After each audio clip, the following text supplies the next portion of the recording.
Bennington, Vermont is known for its quiet towns and mist-covered hills. But west of Glastenbury Mountain, maps start to forget. Trails blur. Names go unsaid. Between 1945 and 1950, 5 people vanished from these woods, and none were ever found. No trace. No sound. Only the wind shifting through trees that seem to lean just slightly the wrong way. They call it the Bennington Triangle. But triangles have edges. This place doesn't. They call it a triangle, but you won't find its corners. Not on any official map. Not in any ranger's handbook or visitor pamphlet. The term was coined long after the last person disappeared, long after the newspapers stopped running the stories. But for those who live nearby, those who hear the woods whisper just before snowfall, the triangle has always been there. Even when it didn't have a name. Glastenbury Mountain rises like a shadow in the center of southern Vermont. It's not the tallest, not the most treacherous, but it holds something the others don't. A kind of silence that feels shaped, deliberate. The town of Glastenbury itself is now a ghost. A failed logging village left to the moss and the frost after its economy withered and its tracks were swallowed by trees. Some say the mountain didn't want people living on it. Others say it allowed them for a time. The triangle is roughly traced between Bennington, Woodford, and Somerset, but the lines shift depending on who you ask. Some say it stretches further west, past the river where the birds stop singing. Others place it tightly around the long trail, where most of the vanishings occurred. But it doesn't matter how you draw it. The strange part isn't the shape. It's what doesn't come back out of it. Between 1945 and 1950, 5 people disappeared here. 5 very different people, on 5 separate days, under different conditions. Some were young, some old. Some vanished in daylight. One in the presence of others. None were ever recovered. In stories like this, there's often a moment where things start to change, where a place begins to feel wrong. But here, the wrongness didn't begin. It was always underneath. Settled. Waiting. Locals spoke of strange pockets of cold that had no business being there in summer. Of paths they had walked since childhood suddenly shifting by a few feet, or opening into clearings that hadn't existed the week before. One hunter swore he could hear his own footsteps echoing behind him. Not immediately, but a half-beat later, as if someone was mimicking the sound just slightly out of sync. Another man, a surveyor in the 1930s, wrote in pencil on one of his trail logs, "Phantom distance." He had measured a segment of trail on his way up the mountain, recorded the mileage exactly, then measured again on the way down. The same path was longer on the return, only by a quarter mile, but enough to notice. His partner later joked that maybe the forest breathed, that it expanded and contracted when no one was looking. Strange ideas, sure, but this land encourages strange thinking. And then came the disappearances. Paula Welden, Middie Rivers, James Tedford, Paul Jepson, Frieda Langer. Each case had its own shape, its own silence.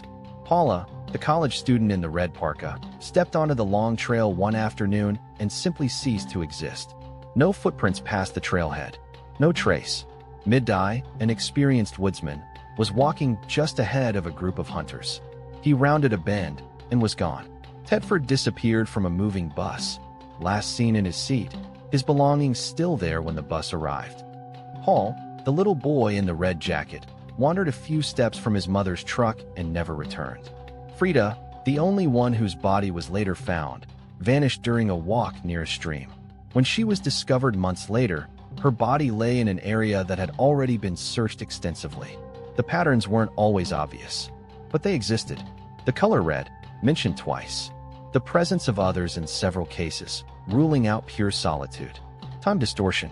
Search dogs refusing to move forward. And always, the mountain watching, quietly, without expression. Locals began to whisper again. Not loudly, not in town, but out by the cabins, in kitchens where the windows faced the dark. They talked of Glastenbury as cursed.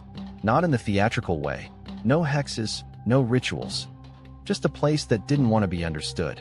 A place that resisted being mapped. A place that absorbed instead of echoing. No birdsong. No animal prints. A breeze that moved the trees, but not the leaves on the ground. Folklore is born in the space between events and explanation. And here, that space yawns wide. The Abenaki tribes once avoided the summit of Glastenbury Mountain entirely. They spoke of it as forbidden ground, where the 4 winds met. Some stories told of a stone that swallowed those who stood on it. Others mentioned a man who steps behind, a presence that walked parallel to you in the forest, never showing itself, but always turning when you turned. These weren't stories meant to frighten. They were warnings. And like most old warnings, they were eventually softened into curiosities. People forget. They hike. They build. And then, sometimes, they vanish. The triangle doesn't announce itself. It doesn't pull people in like a magnet or rise up with glowing eyes. It's slower than that. More patient. It lets people come willingly. With notebooks. With boots. With cameras.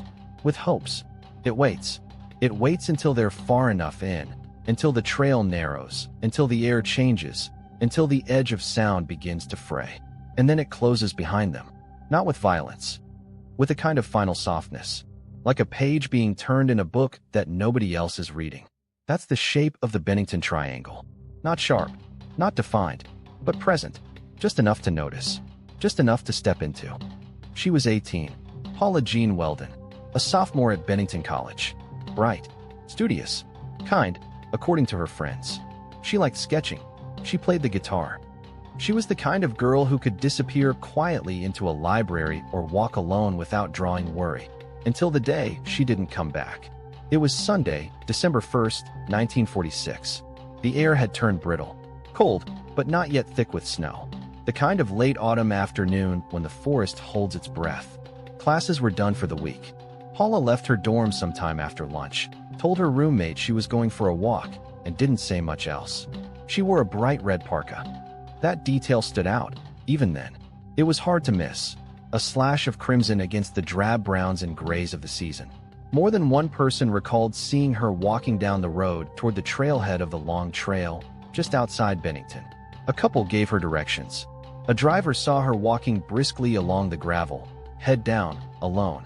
She was calm, focused, not lost. The trail she entered was familiar enough. It wove through the edges of the Bennington Triangle, a stretch of the long trail that curved near Glastenbury's base. At first glance, it was just another path lined with beech and pine, soggy with leaves, the sky barely visible through the branches. She was never seen again. No one noticed she was missing that night. Her roommate assumed Paula had stayed out studying. Friends thought she had taken a short trip. It wasn't until the next morning that concern turned to panic.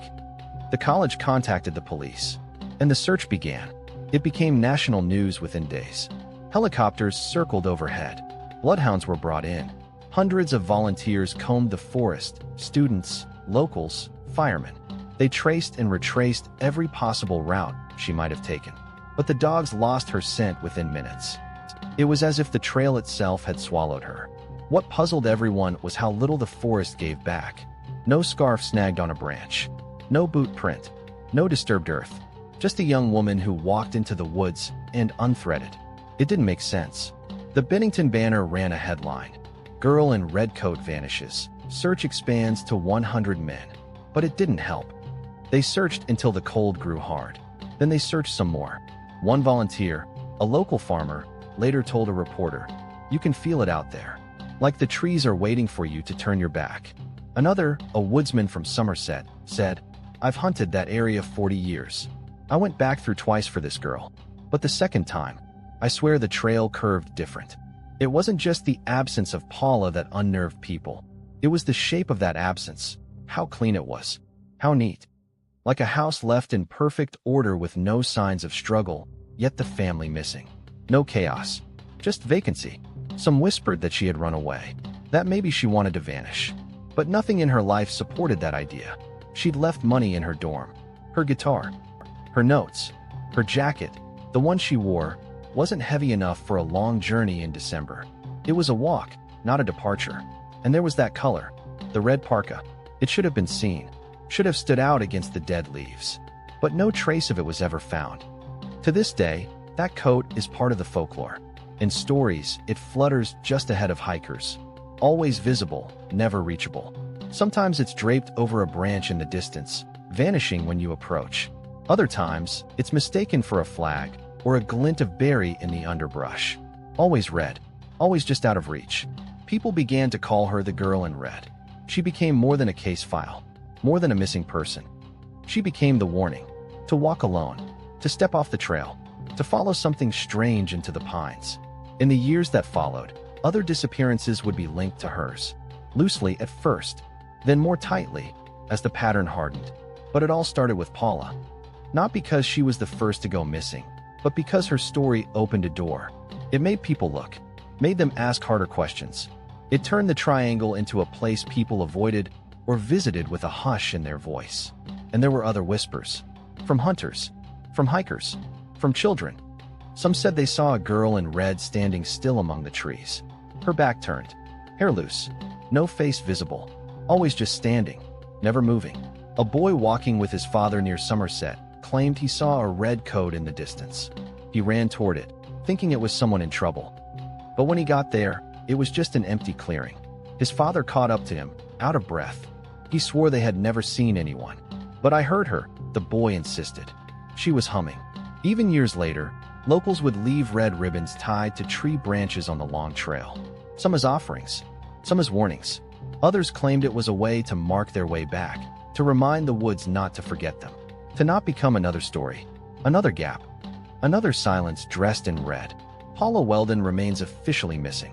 There is no grave, no final statement, just a name and a date, and a line in the snow where footprints should have continued, but didn't. Some believe she walked into another life. Some say she fell, was taken, got lost in more than just space. But those who have walked that trail, who felt the air tighten and the silence swell like a held breath, they tell a different story. That the girl in red didn't vanish. She became part of the mountain. The first few days are always the loudest. Boots on moss, radios crackling, voices raised just a little too high, like the volume alone might call someone back from wherever they've gone. After Paula Welden disappeared, the long trail was filled with that kind of noise, organized, hopeful, determined. But the forest stayed quiet. Even during the most intense phase of the search, something about the woods felt untouched, as if none of the shouting, stomping, or searching mattered. The trees didn't echo back. The air didn't carry sound the way it should have. The silence had weight, and it didn't like being disturbed. Vermont had never seen a search like this. Hundreds of volunteers, state police, firefighters, National Guard, even hikers who didn't know Paula came from out of state to help. They brought dogs, strong, experienced bloodhounds, trained to trace human scent across terrain far rougher than this. But within minutes of reaching the trail, the dogs stopped. Not because they lost interest, because they were afraid. One handler, interviewed years later, recalled the moment vividly. They sniffed the ground near the trailhead and then just stood there, whining, turning in circles. One sat down and refused to move. I'd never seen that before, not from dogs like these. The official reports chalked it up to weather. Cold ground, faded scent. But those who were there remember something else. A stillness. A cold not just in temperature, but in atmosphere. As if the ground had hardened against them. Not frozen, resistant. It wasn't just the dogs. Even the people began to feel it. One student from Bennington College who joined the early search described it in a journal entry. We moved in a line through the trees, shoulder to shoulder. It felt like we should be making progress, covering ground. But every time I looked up, I saw the same boulder, the same branch. I felt like we hadn't moved at all. Multiple volunteers reported walking loops without realizing it. Compasses malfunctioned. Maps didn't match. A search grid that should have been completed in 3 hours took an entire day, only for someone to realize they had somehow missed the center. None of it made sense. And then came the theories. The newspapers needed explanations. Reporters hinted at a possible abduction. Some speculated Paula had run off to join a lover. One column accused her of seeking an adventure she didn't return from. But the searchers on the ground felt something else entirely. They weren't looking for someone who had run. They were looking into something that didn't want to be found. As days passed, the energy changed. Hope gave way to habit. People stopped talking loudly. Dogs were left behind. The forest seemed to absorb effort without returning anything, like digging into sand. Every scoop refilling itself the moment you looked away. One ranger said the mountain had a second skin, something underneath the surface that resisted disturbance. It was around this time that people stopped calling it a disappearance and started calling it the beginning. Because Paula wasn't the last. In the years that followed, more would vanish. And the pattern wasn't just in the events, it was in how the forest responded. Always quiet. Always slow. Always unfinished. Middie Rivers, a seasoned hunter and guide, disappeared just a year later. He knew those woods like a second home. He was leading a group of hunters near Hell Hollow when he walked a little ahead on the trail and was never seen again. They found a single rifle cartridge in the stream. Nothing more. His party said they'd looked away for 30 seconds. 30 seconds is not a long time, but in the Bennington Triangle, that's all it takes. Another search was launched. Again, dogs were brought in. Again, the area was mapped, combed, retraced. They found no tracks, no drag marks, no sign of struggle. It was as if he had stepped forward and simply kept stepping into something not mapped, not named. A member of that hunting party later gave a brief interview in which he said, "We weren't alone. That's all I'll say. It felt like we were being walked with." That phrase stuck. Walked with, not followed, not stalked. With. It suggested presence, not threat. Observation, not action. As if something old and unseen simply moved at your side until it decided otherwise. The authorities remained clinical. They classified the cases as disappearances. Isolated. Unrelated. The terrain was difficult. The woods were deep. Accidents happened, but the locals knew better. They began to avoid the area, especially after snowfall. An unspoken rule emerged, one not written in trail guides or posted on markers. Don't hike the long trail after the first frost. Don't go alone. Don't wear red.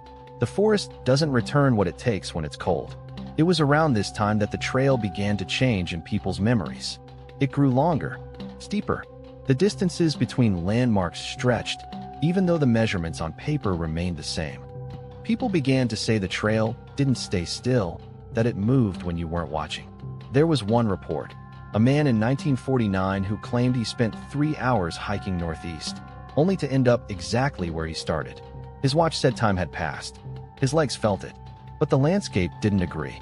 Another man, a forest surveyor, set out to measure trail lengths for a new mapping project. His pencil notes, later discovered in a weathered field book, included a strange margin scribble. Mile marker 3.5 loops backwards. He never explained it. It was becoming clear.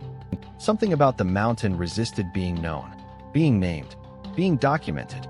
Searchers began to change their approach. Smaller teams, shorter forays.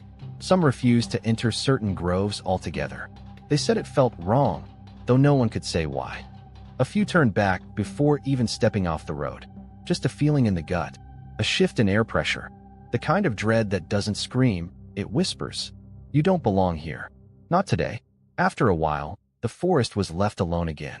The trees grew undisturbed. The moss crept back over old boot prints. The air settled. The silence returned. But it wasn't empty. It had learned. By the end of the 1940s, people had started to say it out loud. Not just behind closed doors. Not just over firewood stacks or between sips of strong coffee. The whispers had gained weight. In a pattern, 5 disappearances in 5 years. Each strange in its own way. Each pointing to something that didn't want to be named.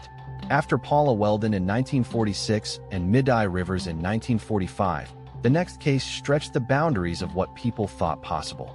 Not because it happened deep in the woods, but because it didn't. James Tedford disappeared from a moving bus.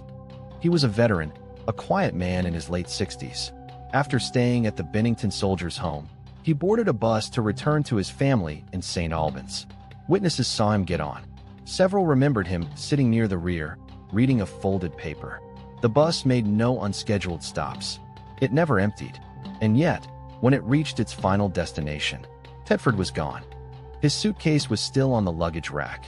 His bus schedule lay open on the seat, but he wasn't there. The driver said he hadn't noticed anything unusual. No one had. Tedford had simply ceased to be. What made it worse, what made it stick, was that the route the bus traveled cut straight through the Bennington Triangle, past Glastenbury's edge, past the long trail where Paula had disappeared. For the people who had been following the growing unease, the geography was unmistakable. The mountain hadn't needed Tedford to walk in. It had reached out instead. This was the first time people began to consider that the disappearances weren't just spatial, that they weren't about being lost in the usual sense. They were folds, not accidents, but something else. Something that looped, or thinned, or unraveled. A year later, another disappearance. This time a child. 8-year-old Paul Jepson was helping his mother at the family's pig farm just outside Bennington. She left him briefly in the truck while she tended to chores. Less than 10 minutes, she said. When she returned, he was gone. The truck door hadn't been opened. No footprints were found. And, again, he had been wearing a red jacket.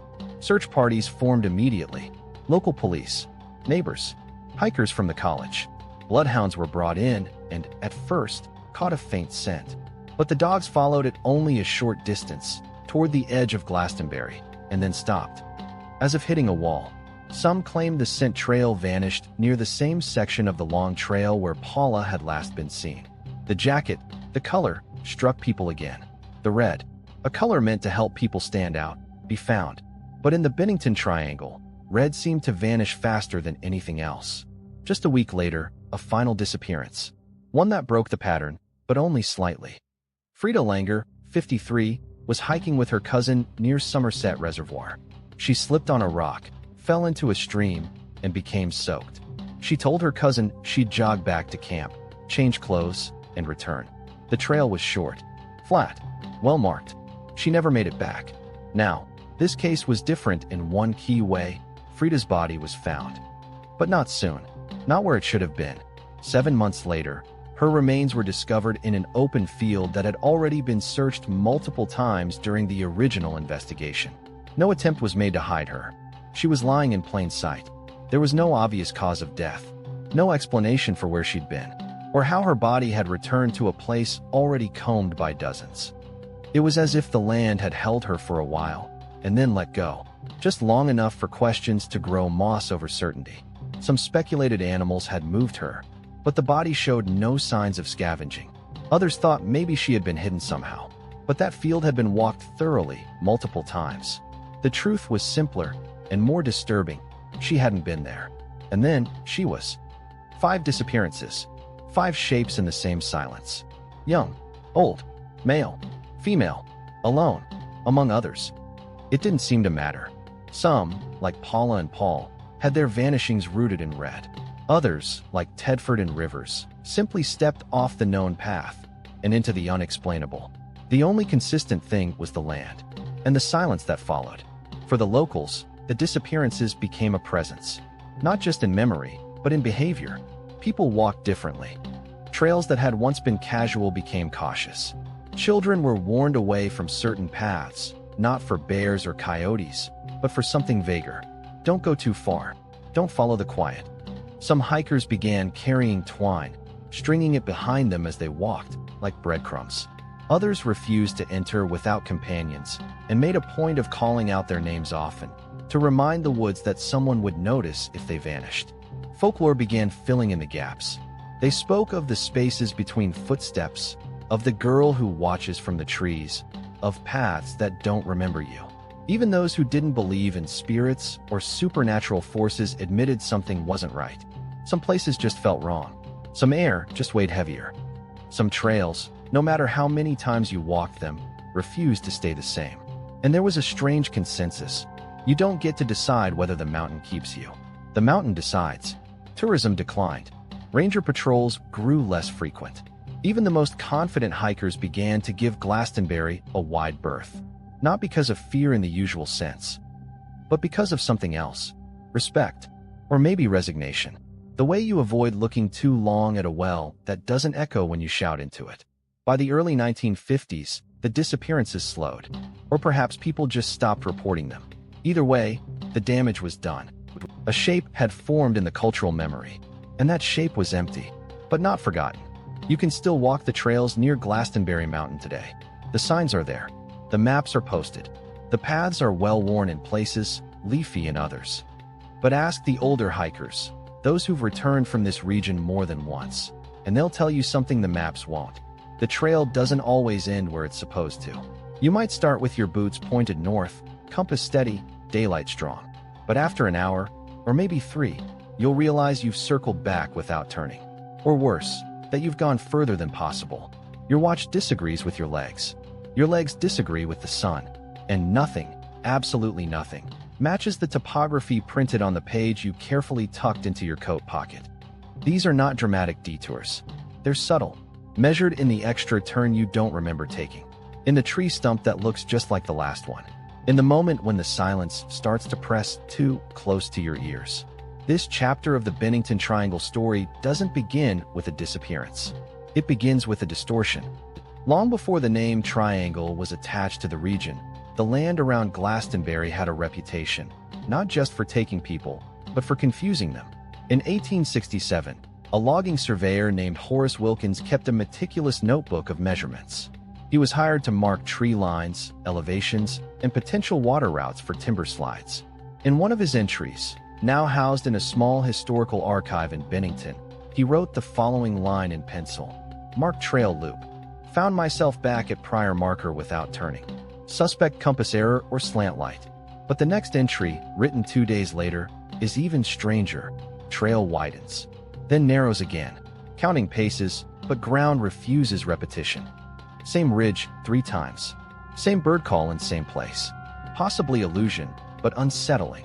No evidence suggests Wilkins was anything other than sober, methodical, and sane. His notes continue for weeks, each entry marked with increasing hesitation.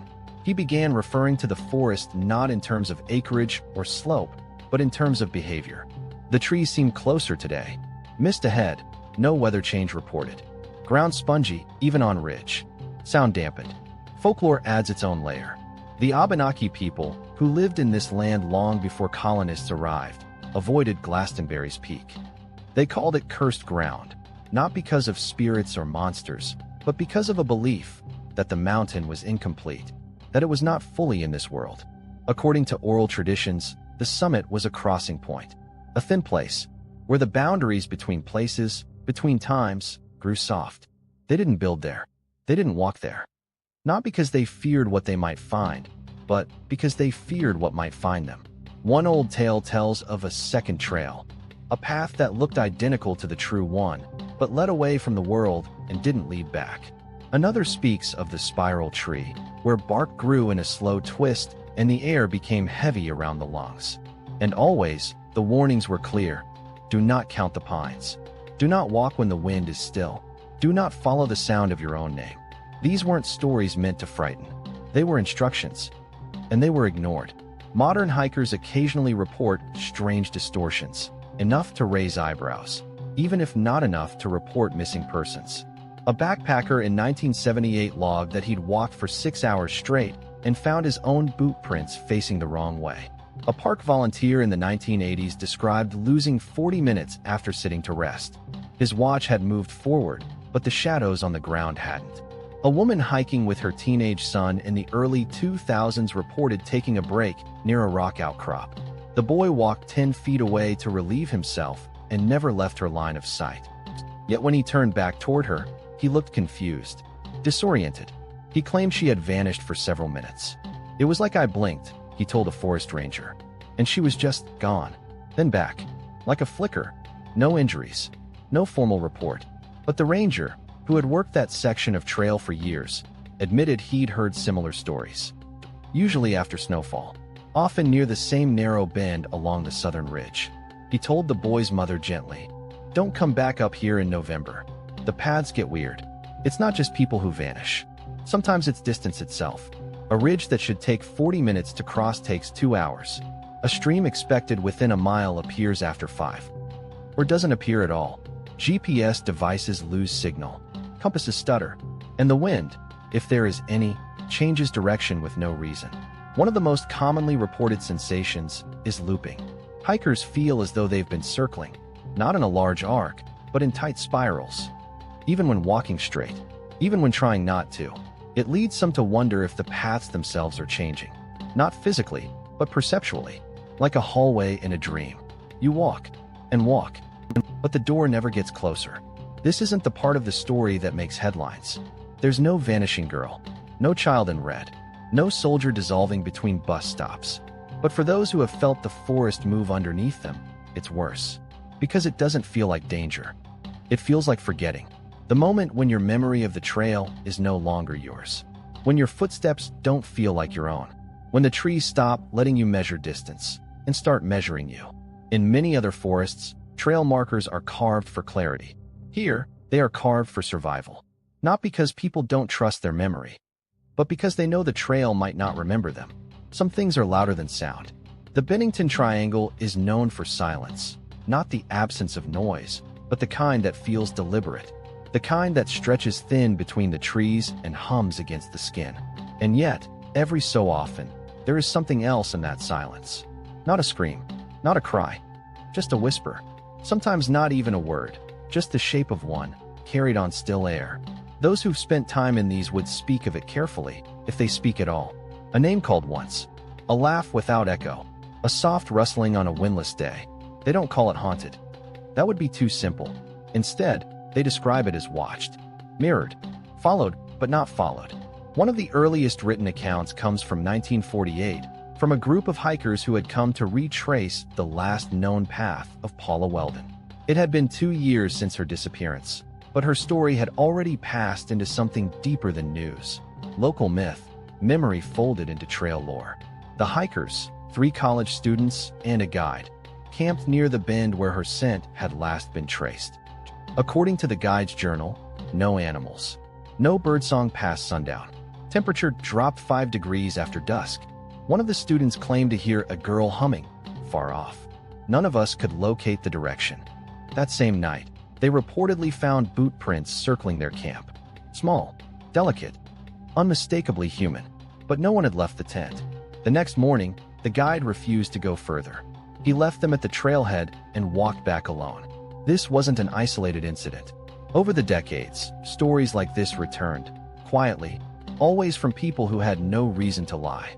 A woman hiking alone near the reservoir reported hearing what she thought was her sister calling her name. Only later did she realize her sister was out of state that week. A hunter claimed he heard a child crying softly behind a boulder. When he circled it, no one was there. But the crying continued for several minutes. Faint, mournful, never frantic. And then there were those who heard nothing. Exactly nothing. One couple, hiking in 1993, told a ranger they stopped cold halfway up the ridge when the forest went silent mid-step. No wind, no birds. Even the insects stopped. They looked at each other and realized they were holding their breath without knowing why. It felt like the trees were holding theirs, too, the woman said. Like something was walking past us, and everything else didn't want to be noticed. But the most unsettling reports don't come from what people hear. They come from what hears them. A young man, solo hiking in late autumn, reported the sound of footsteps behind him, perfectly matched to his own. He stopped. They stopped. He moved again. So did they. Always a second late, like an echo that hadn't learned the rhythm. When he turned, there was nothing. Not even a bird stirred. What stayed with him wasn't fear, it was familiarity. It felt like something was practicing, he told a friend years later. Like it was trying to walk like me. Another hiker, in an online forum long since archived, shared a story of hearing his own voice call out to him, soft, confused, from the tree-line. He said the voice sounded tired, and that it called his name the way he would have if he were lost. These aren't ghosts in the traditional sense. No chains, no apparitions, no glowing lights, just an awareness that mimics and occasionally answers. The locals, those who've grown up in the triangle's shadow, have their own words for it. Some call it the echo that waits. Others call it the mirror walker, but most simply call it the trees. Not metaphorically. They mean the trees themselves. They say certain groves lean in when you're not looking. That some of them whisper, not in sound, but in idea. That the forest listens. And sometimes it replies. One story, told by a fire lookout stationed on a tower near Somerset in the 1970s, has passed into quiet legend. He kept a journal. Routine notes. Wind speed. Smoke reports. Animal sightings. But tucked into the back, there's a page that simply reads, "She was at the base again today. The girl in red. Same as last week. Still no face. Just watching. I blink, and she's gone. I'm not imagining her." He didn't report it. Didn't leave his post. But when he retired, he left the journal behind. And the tower's ladder was later removed. No official reason given. Some say it's just forest acoustics. That sound behaves strangely in wooded spaces. That paranoia feeds itself in solitude. That's possible. But even skeptics admit there's something strange about the way the air moves here. The way noise carries, or doesn't.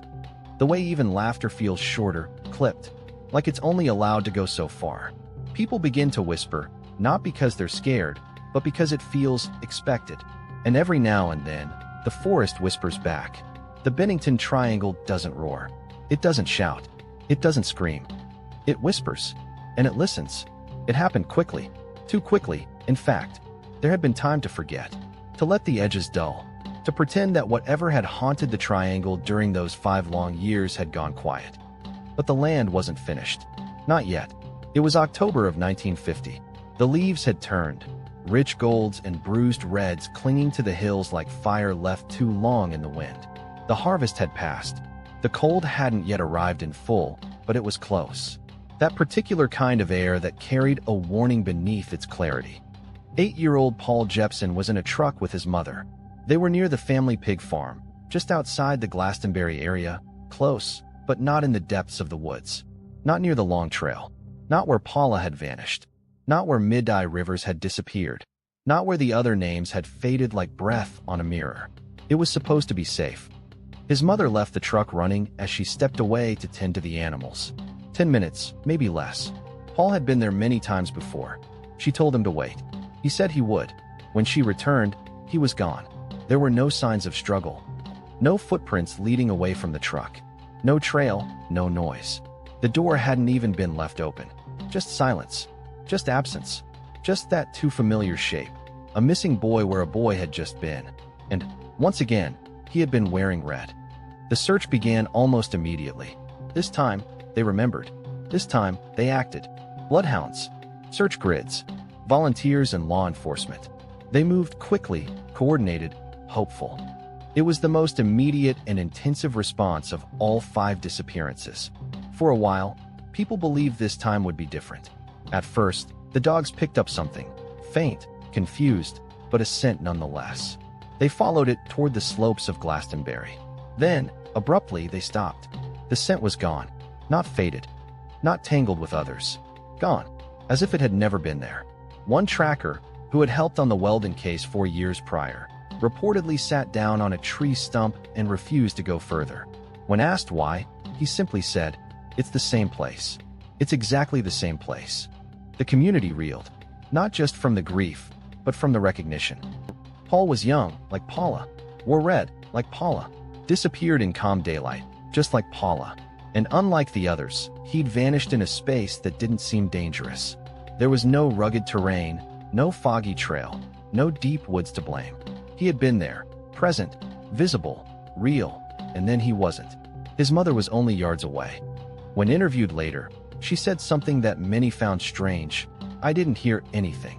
No footsteps, no doors, no birds, nothing at all. Like the moment went quiet before it ended." As days passed and the search stretched thin, the old stories came back louder than before. People said the mountain had marked a pattern, that it was drawing shapes with names, that it hadn't taken a child since 1946 and was simply keeping time. One man, a retired Forest Service worker, told a newspaper, "Red's a flag in these parts. Not a warning to people. A beacon to whatever's out there." The phrase stuck. Red as a beacon. Not for rescue, but for attention. It became part of the folklore. Red clothes left behind as offerings. Red ribbons tied to trees. Red chalk marks on stones that hikers would step around without explanation. And then, just as suddenly as it had begun, the vanishing stopped. After Paul Jepson, no more official disappearances were linked to the triangle. At least not publicly. At least not in the same way. Maybe people stopped reporting them. Maybe they didn't happen. Or maybe the pattern was satisfied. But absence doesn't mean forgetting. The land doesn't forget. People still feel it, especially in October. Hikers will pause and glance behind them. Just once, then laugh it off. Dogs will bark at nothing, then go quiet too quickly. The air will thicken for a single step, then clear like nothing happened. The mountain listens. The trees lean. And if you're unlucky, or lucky, depending on how you see it, you might catch a glimpse of red just at the edge of your vision. Not bright. Not close. Just enough to make you stop. Just enough to make you count. 5 names. 5 vanishings. 5 years. They were never solved. Never truly connected by evidence. Only by silence. And by the space they left behind. Today, Glastenbury is a quiet place. The town is gone, reclaimed by moss and rot and the slow, patient work of snowmelt and time. The trails are still there mostly, some marked, some not. The long trail continues its winding path through the hills. Hikers still come. Some know the stories. Most don't. There are no signs warning about the Bennington Triangle. No plaques for the vanished. No monuments for the lost. But the land remembers. Even if we don't. Ask the rangers, and they'll tell you. Strange things still happen. Not often. Not loudly. But enough. A GPS that won't hold a signal past a certain bend. A group of hikers that arrives a half hour later than they should, swearing they didn't stop once. A pair of brothers who set out together, only to reunite later, both insisting they had been the one left behind. Nothing dramatic, nothing provable, but enough to feel like the trail is aware, as if it still wants to move when no one's looking.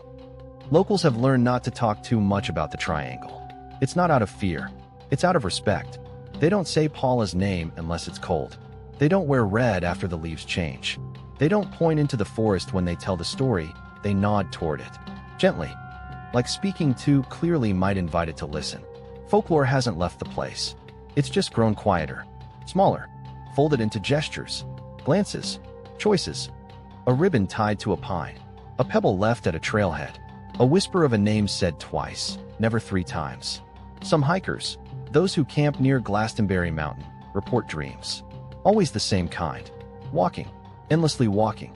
The trail stretching ahead, only it's not the trail anymore. The trees bend strangely. The air feels thick. The sky won't stay still. And just behind them, never quite seen, is a shape. Sometimes it's a girl in red. Sometimes it's an empty space where someone should be. And always, they wake up cold. You won't find the Bennington Triangle on any official map. It's not a park, not a landmark, not a registered danger zone. It's a story, but stories shape places. And this one is deep in the soil now, beneath the roots, woven into the underbrush, etched into the stone where the lichen grows in the shape of spirals. 5 people, all lost in the same hush. Paula, Middie, Tedford, Paul, Frieda. Their names are still known, quietly, locally, not in school books, but in the rhythm of conversations, in campfire warnings, in the caution of a mother's voice when her child walks too close to the tree-line. Some say it was coincidence. Others say the mountain took them.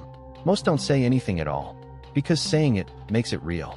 So if you walk the trail, do so carefully. Mark your path. Don't follow strange echoes. Don't stray from the stones that feel familiar. And if you see something red ahead in the woods, something just out of reach, just far enough to be possible, don't follow it. Don't follow it. The mountain doesn't haunt. It keeps. If that gave you chills, like the video, share it with someone who sleeps with the lights off, and hit subscribe, or the next photo might have you in it. Tap the bell. The next story drops soon.